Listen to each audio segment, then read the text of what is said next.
Hi, Dr. Donald Pelto here. I'm going to talk today a little bit about injuries that happen in athletes.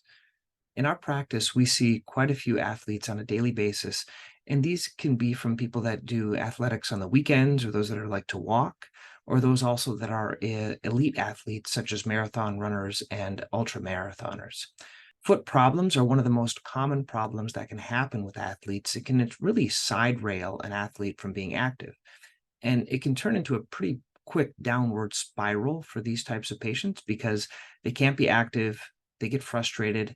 Many times they'll try to run through the pain, thinking that if they just run through or giving it time, that it'll get better on its own. What I'd like to share first is that in the day-to-day activities of a patient that is having some foot pain, it can throw everything off, especially if you're in more of an active sport like running or walking.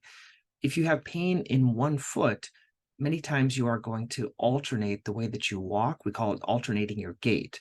And this could cause foot problems on the other side. This can cause problems on a different part of the foot, such as if you're having heel pain, many patients, they walk on the outside of their foot or they walk on the front of their foot and they cause other types of pain or even a stress fracture.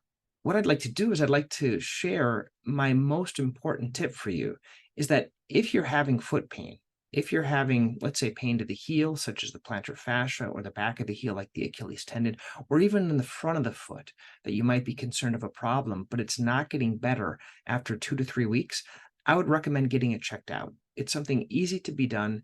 And in the office, you can get an x-ray and do an evaluation. And many times this can save you from injuring yourself in a way that you can't participate in sports for a longer period of time. I'd like to invite you to come to our office. If you go to centralmassachusettspodiatry.com, you can get an evaluation, and we'll see you in the office to see what's going on. What I wouldn't recommend is waiting for 3 months or 6 months before seeking out help, because this can cause other types of problems, such as in your knee, in your hip, or other part of your body. Once again, I hope you found this beneficial, and I'm going to put a link underneath this video with a few books of some of the most common types of foot problems that you might encounter.